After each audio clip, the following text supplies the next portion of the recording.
Hello, and welcome to another episode of the Seasonal Tokens Podcast, where Polar interviews people so you can do more investing and less gambling. Hello everyone, it is Polar here, the CMO of Seasonal Tokens.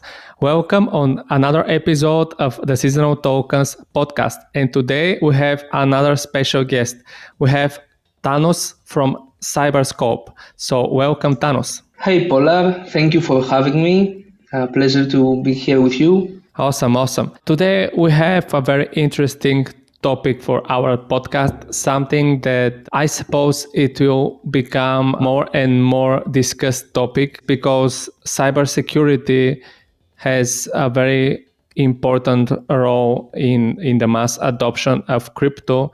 We're going to talk with Thanos about that and how actually investors can benefit the most from it. But before that, Thanos, can you introduce yourself with a few words? Absolutely.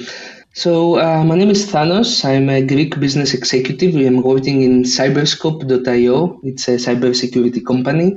I have experience in blockchain and in software development, and I have led a team of engineers in the past. Awesome. So you said that you are an engineer and you have been doing a lot of software development, but right now you're in the Web3 space. So what has actually attracted you to Web3? Yeah, that's a good question. So just like most of the audience here, I was actually an investor. I'm still in a few personal projects. I enjoyed taking a look at new Web3 projects and checking the white paper, reading the utility about them, and investing a small amount of money, looking for some gains. This was the start for me in my career in Web3 adoption. I learned it the bad way that you can get exploited and you can lose your funds really, really fast because unlike stock market, crypto can be a lot more volatile. Yes. That was where me and my co-founder, we created the cybersecurity company, and the goal was to help people get educated and do their own research. But we also provide them with some security information about the projects and the smart contract, because security, as you said, is very important. I will give you a short insight. Just in 2022, there have been $3 billion lost in scams and exploits out of unaudited smart contracts. That could wow. be, that's bridges, that's staking contracts, that's even tokens that had exploits that were not spotted because they were not audited. So security is very, very important when we talk about DeFi and Web3. Yeah, you're absolutely right. But part of our audience is very new in the crypto space. So I suppose they are not familiar with some of the main issues related to cybersecurity, and they're wondering what makes the importance of cybersecurity that big these days. So what is so important about security is that the smart contract will run in the blockchain forever, right? So the contract cannot be modified and it will stay there. So if you don't audit, if you don't check the contract for any exploits before deploying it, there can be a function that can take the funds away from the liquidity pool or steal user funds that have been locked there in a token lock. This is the main responsibility of smart contracts and the developers. They have to check their contracts. The second thing in security is related about the team. So as a new investor, you should be checking about smart contract audit and KYC. You should check who is the team behind the project, because most of the Web3 space is anonymous and nobody forces them to come ahead and come in front and show their faces. But it's always better to invest the money in projects that they have some KYC certification, or that they are doxed in their website and you can see who the people are behind the project. So this is my second point in terms of security. First was smart contract. The second is check the people between the project, who is backing them. Okay. Cybersecurity is definitely not something new. It has been part of the Web 2 world also. But do you think that there are some differences in the cybersecurity when we talk about Web 3 compared to the Web 2? That's a really good question. Yeah, the main difference between Web3 security and the Web2 security is the nature and the advantage of Web3 that has over Web2. So you don't have a bank, or you don't have you're not doing payments through bank wires or through your credit card. You are interacting with your personal browser wallet or ledger.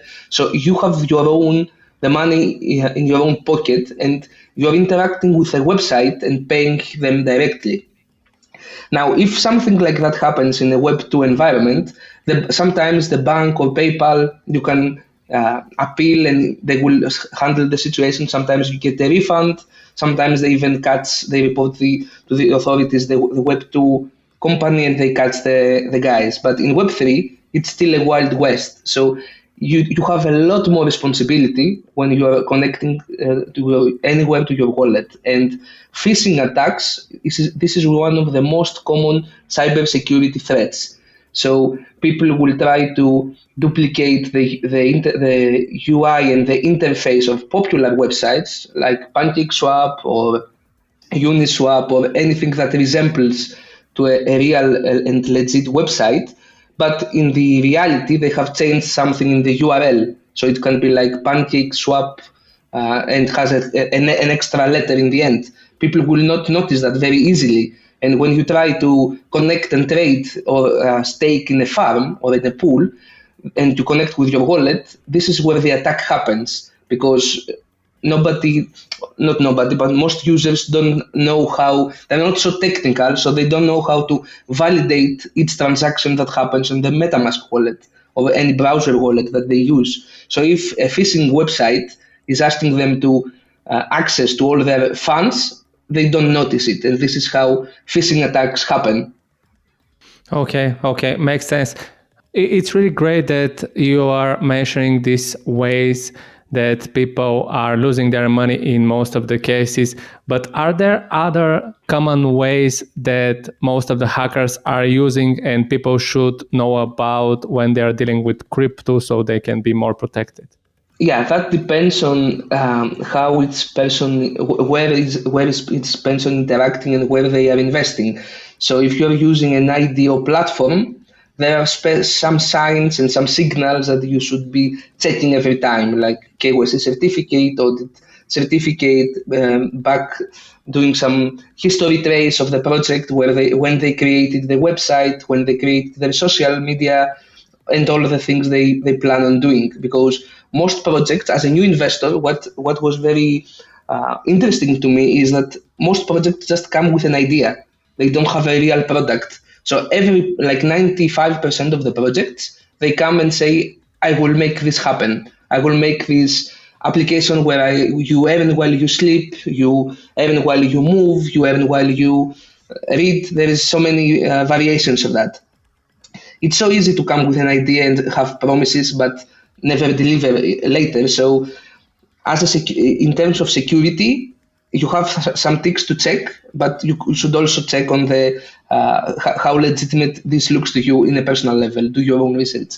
There are more things that can be important, and this is when you're having to go to a website that has staking and bridging and betting, because a lot of people will prefer DeFi betting instead of going into a centralized exchange. So this is also very important. What you can do there is, again, ask them to see the audits of the smart contracts, check to see when the project launched, where the team is based. It's your money after all. You need to be as careful as you can with your own money. Great. So we mentioned that it's really important to invest in projects where the team is doxed or KYC'd, but we have seen that there are actually many projects that have done partly KYC. So do you think that people should stay away from projects that have only partly KYC, or it's still okay to invest in such projects but you have to also check other important things related to the cybersecurity. I think you made a really good point there. So there is no hard rule like only invest in KYC. There are many anonymous projects out there that did good, but the reason of the purpose of this podcast is to help people not gamble so much and be more educated, right? So when you're talking about gambling, yeah, you're putting more chances out there by investing in KYC projects instead of partly KYC projects. There are other reasons, of course, and as a responsible individual and doing your own research, you can weight these factors in, like, okay, this project has say partly KYC, which is normal, by the way, because not many people are confident to put their faces out there. They might do this as a part-time job, or they're afraid that how crypto will look like in their real life. That's normal, but eventually the real projects come out in KYC as well. Okay, so you're saying that the best actually is to invest only in projects that are fully KYC, if I'm understanding. This is what right. I would advise to new investors, because as a new investor, if something goes wrong, and usually that happens a lot, we have all lost money in investing, then you start searching what happened, why did they do that, how do I prevent this? Again, investing in KYC doesn't mean it's a safe investment. It's still, I'm not a financial advisor, but from my experience and dealing with more than 1,500 clients, projects already, which we audited and KYC'd, I can tell you that the most serious ones and the ones that deliver, and they're not just an idea, are the ones that will do their KYC. Because KYC does not mean they dox their faces. It means they share their identities with a cybersecurity provider just like us. And only if they commit a crime, then we have to comply with the authorities and release their information. So it's not a bad thing. It's actually a really good thing to do a KYC for your project.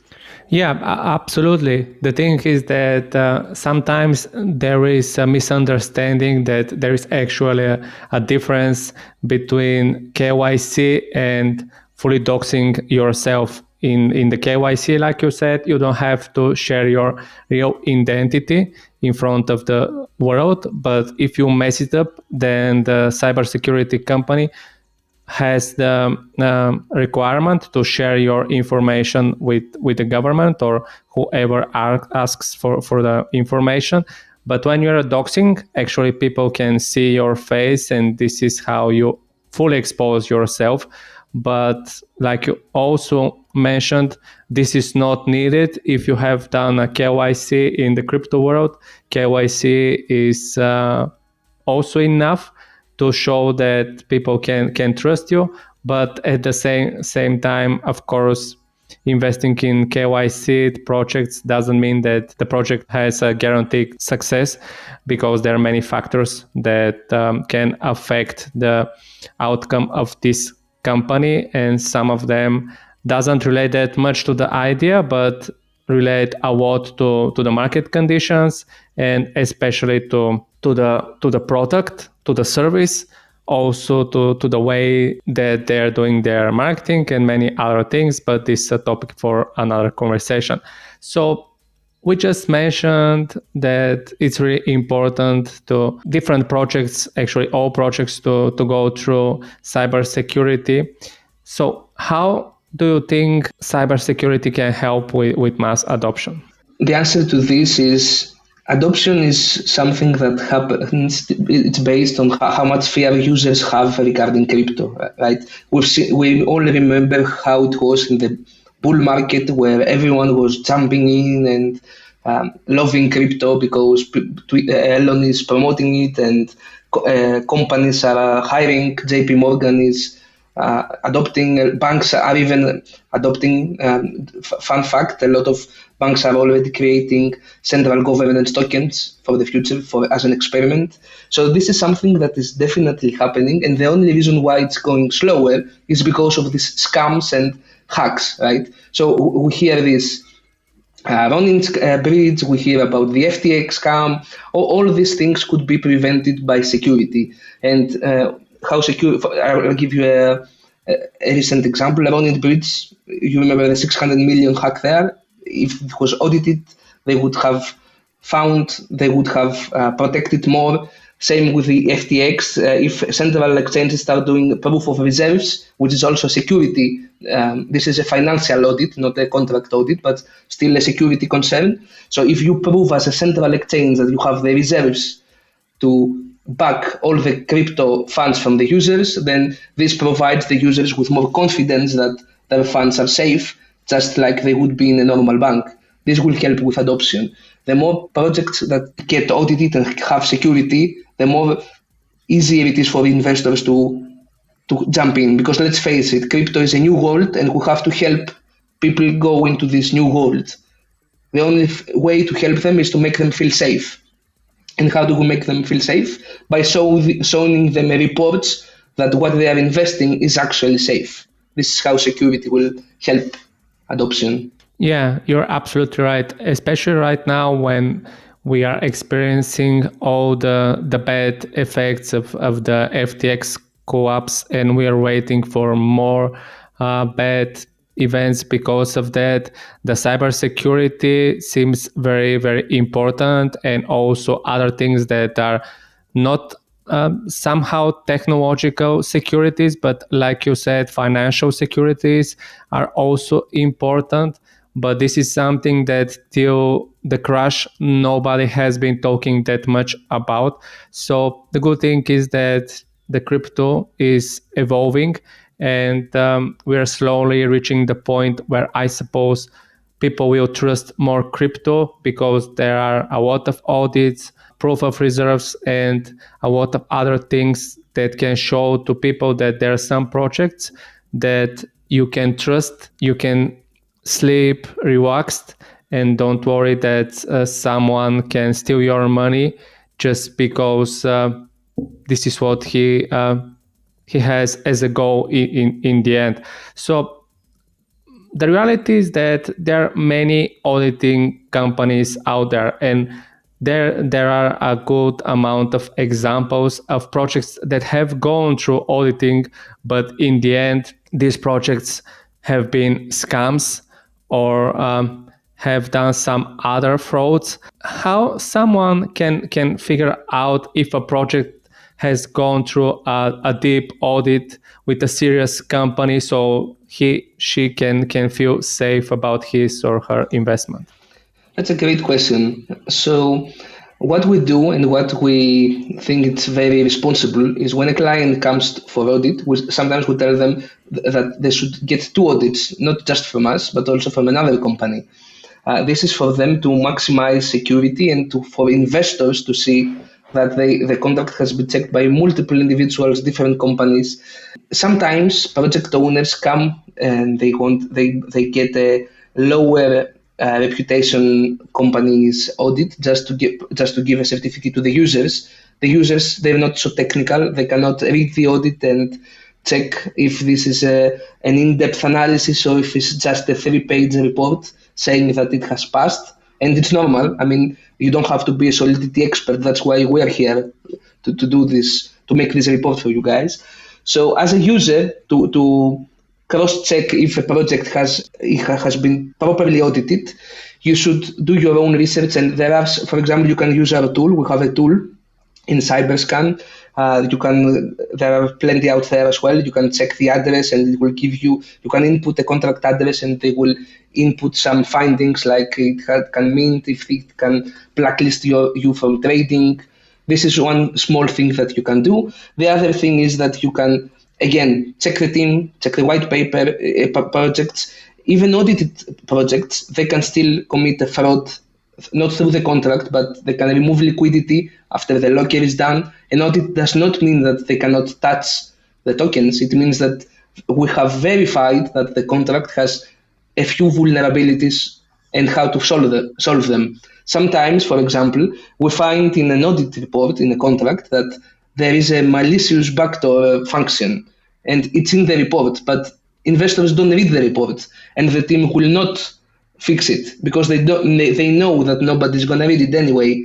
So you guys have to, as a new investor, I would read the report just to make sure that I don't find anything weird there. Sometimes it's in front of your eyes and you don't want to see it. I'll give you a real life example. You all remember Squid Scam Gaming. It was one of the biggest scams in the 2021. We have actually audited them and warned our users that this contract has a proxy function and they can change anytime the logic. A few users did read the audit and thanked us that they prevented from losing money, but others didn't even read it. If you don't read the audit, then you might be missing on some serious threats that are in the smart contract. Always read the audit, always do your own research, always check for other factors as well. Great. So are you saying that a good audit is more than 3 pages long? Yes. As you can imagine, the smart contract can have a lot of functionality. It depends, of course, on the business requirements of the contract. If it's a simple token or it has more functionality like dividends or rewards and fees. But a basic audit is around 20 to 25 pages with static analysis, manual line-by-line reviews, unit tests. It's a lot of it. It's a big technical process. So if you see an audit of 1 or 2 or 3 pages, it probably is not that in depth. You should double check everything. Yeah, absolutely. I totally agree with you about this one. This reminds me to a project that I have been an advisor of, and they had audit from a company. I won't mention the name, but this audit company has done probably 1,000 or more, actually more than 3,000 audits. And the audit was like a table with check marks, like 3 pages with check marks.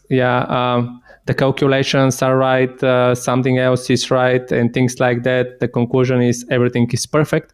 And then when I saw that, I said that this doesn't look very serious. And those whales, the big investors, when they see this, they'll laugh on it and they'll immediately leave the project. So it's better to make another audit. So we have sent this to another audit company, and in the end, like you said, the report was, I think, 15 pages or something like that, and there have been not so many, but a few things that had to be changed in order to be everything great. So and working, of course. And there is something important that we should mention, and it is that in most of the cases so far, people are writing the smart contracts. So because there are people behind them, it's normal to do mistakes here and there. And sometimes, because you have written the code, you may miss these mistakes, these things that can lead to bugs in the smart contract, something that the hackers will see and use it after that to make the exploit. But you are human, so it's better when you create something like that to have another professional to check it out and give you feedback and tell you, look, this is a simple mistake and you have missed it because like you have been writing this for many months. So it's absolutely normal. And if you just change this with this thing, everything will work smoothly. And I'm sure that all developers will be happy to accept this feedback, because this will also make them better and also make them sleep better. Because in the end, if there is such exploit and such issues with the contracts, who is responsible? Like the developer is responsible for that. So I suppose that it should be a normal practice, developers from the team to ask for such audits, because this can also help them to feel safe and sleep better, right? Very well said. This is exactly what happens. Real projects come to us and they want to check their code if it's okay and how to fix it. While other projects just come for a certificate, and they usually end up buying a 3-page table report like your example, which is not an actual in-depth analysis.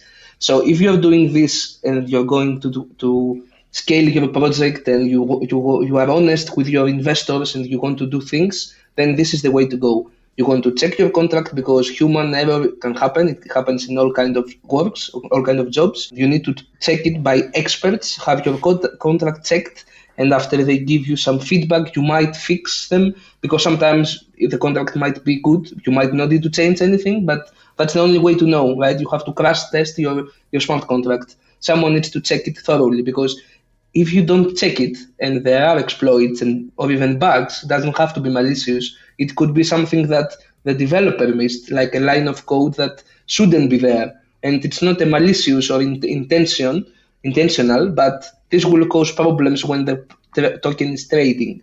So, and I have seen this happen a lot of times actually. So investors would not be able to trade tokens and they will lose money, and the project owners would also lose money because the money is trapped in the smart contract and nobody knows how to get them out. And they would come to us for an audit and asking for help, like how do we get the money out of the smart contract? It's trapped forever. And the answer there is guys should have got the audit earlier. Right now, nobody can help you. This is why it's so important. It's not only to prevent exploits and malicious things, it's also for security with business logic and simple things, overflows, simple things like that, calculations. Yeah, absolutely. So I'm really happy that I have you here right now because people should be more familiar with possible frauds and scams that they can experience. So you have gone through many audits. So I'm wondering, what are some of the most common issues that you have discovered in the projects that have gone through your company's audits? Okay, let's see. I think one of the most common issues that contracts have is that they don't do validation they don't have enough checks. So they don't check if variable can be greater than some value. They don't check that this transfer will be done. So simple things like that. And of course, the most dangerous things that we have also seen is admin functions not being protected. Like there should some contract, you can edit it, you can change the fees, you can mint new tokens, and that's okay if done with responsibility.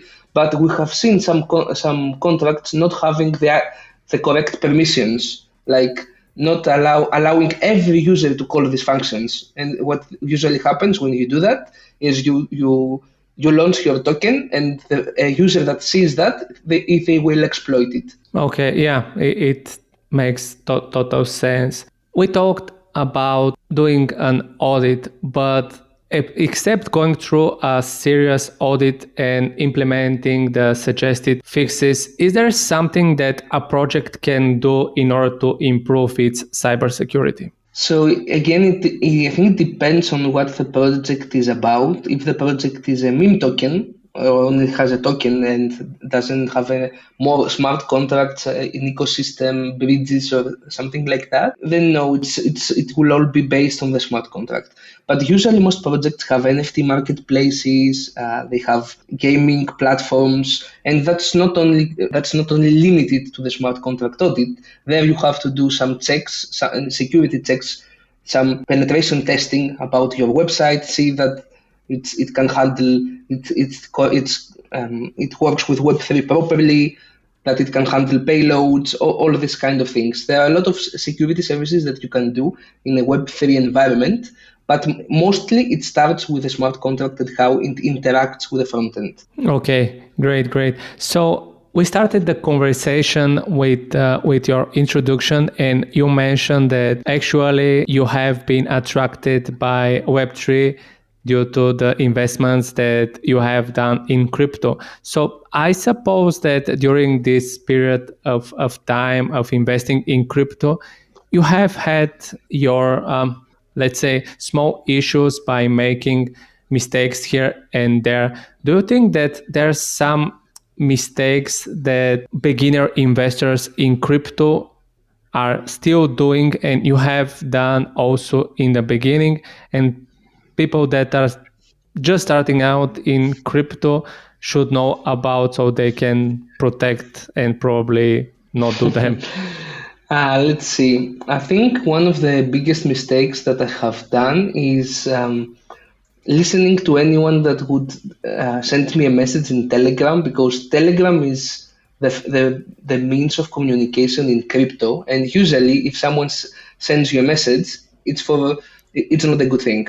They want to promote his project, they want to steal, they want to exploit your money. So I would be very naive and believe that this guy is. Told me that I can join this group and they can send investment tips and they can promote the projects that will get 100 gains. So let's follow it.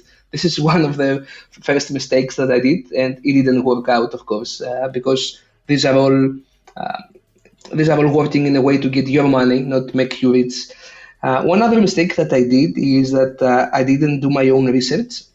I was just waiting for signals from people. Just wait for someone to tell me buy this and or this is good, and I wouldn't even check the website. I wouldn't check if they had an audit. I wouldn't check anything. I would just open PancakeSwap and buy a few tokens and thought that who knows, maybe those few tokens can turn into a Lambo someday. I think what I learned from this mistake is always dedicate time to do my search, not only check what they have done, but also ask them questions. Ask them as many questions as you can. Go into their Telegram group, go into their Discord group, and start asking questions like, when is the project? When did they think about the project? What is the plans? Where is the audit? Is the team doing KYC? Try to find for weak spots. If you don't find weak spots, it's a good thing. Still, you might find a weakness, but there are good projects out there saying that we still don't have an audit, but we're getting there, and you can see how they progress about that. Check with them every few days, see if they are truthful. Usually, if you start seeing admins and project owners lying, this is the biggest signal that you have to leave. It's not a good thing if they promise things and they don't deliver them. Yeah, absolutely right. Which reminds me to a mistake that I'm also seeing very often, and it somehow relates to what you said, and it is related to the fear of missing out. Sometimes we hear about the project that is going to be the next Bitcoin, the project that is going to get our Wambo and things like that, and we immediately jump in it without doing the proper research that you said. So I believe that it's better to invest in crypto without emotions, without being scared that you are missing the next train, because actually if this is going to be the next Bitcoin, then it doesn't matter if you're going to invest today, in 1 week, or in 1 month, because Bitcoin has achieved its biggest success in about more than 10 years. And it's still a lot that can come from Bitcoin. Some people say that it may reach a 1 million mark soon and things like that. So it doesn't matter if you have invested 1 month later, it still would be a great investment. So it's better to spend more time researching than just quickly jumping in and in most of the cases lose your money, like Thanos said. So I think that it's a great thing that you are mentioning, that people should take their time and then invest if they believe that the facts are showing that they can trust the project. This brings me to my favorite question in the podcast, which is like, how do you think a person can do more investing rather than gambling in crypto? All right. So I would say that, and I am glad that you mentioned this earlier about Bitcoin and how long it took to become that successful. This is a security insight for you and your audience. Most projects that launch, they die in the first 2 weeks of their launch. This is because they overpromise. All projects overpromise. They say that they will create things and they will not do it. And this happens a lot. We've seen this happen even with projects that they spent thousands of dollars in marketing. This is all a scheme. So as an investor, and this is what I advise my real friends to, because they come to me and they ask me the same question. How do I invest? What do I do? I tell them to be patient. Warren Buffett made all this fortune by waiting years. You can wait a few weeks. check the project that you search and you see that they are good. Don't buy them too soon. Ask them questions, check for security threats, check for audit, check for KYC, and don't be the first to buy. Just wait it a bit out.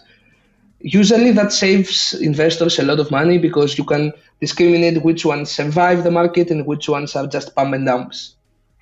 So after doing your own research and you check the tools and the reports that you have in your possession, then you take a more responsible decision with your money, because in the end, the money that you invest, you may lose it all.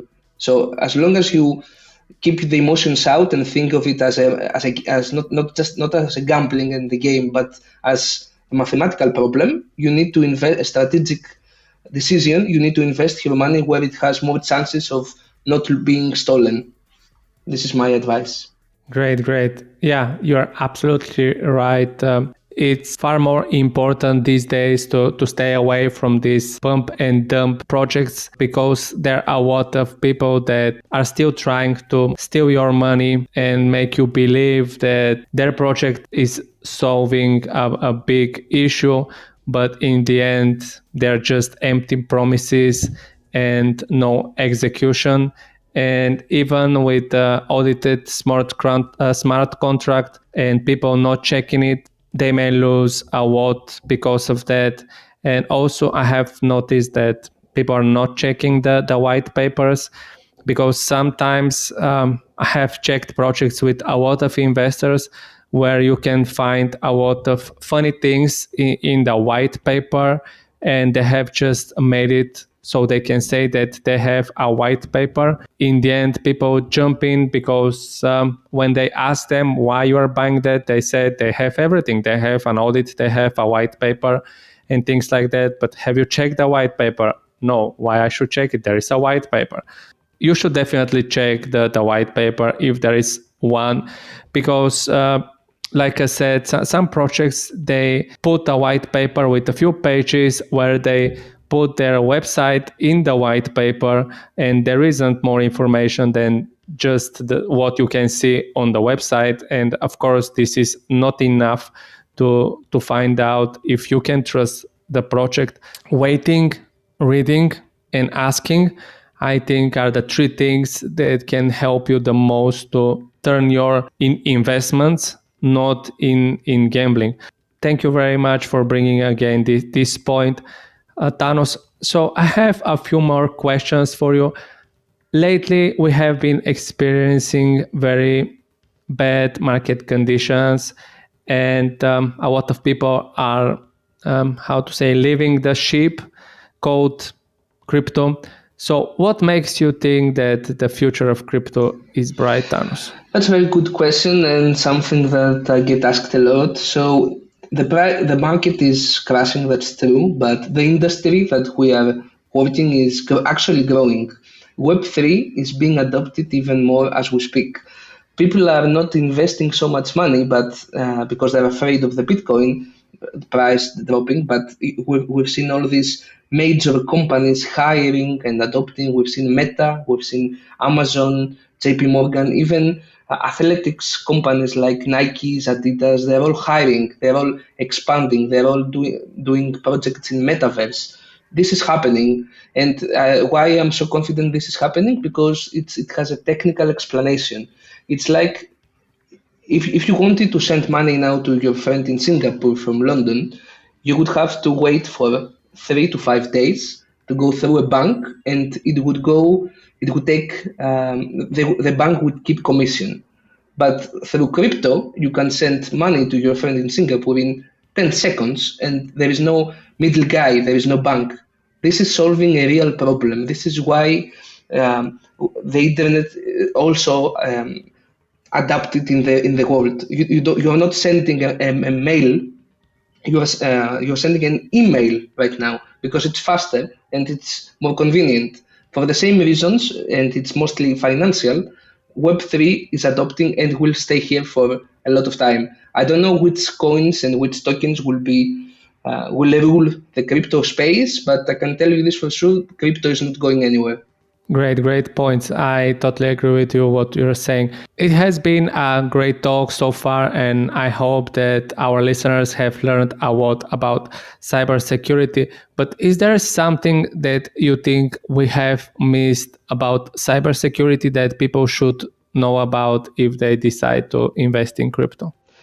I think what people should check a bit more is, as you said, read the reports, not only see if they have an audit and the white paper, just read them.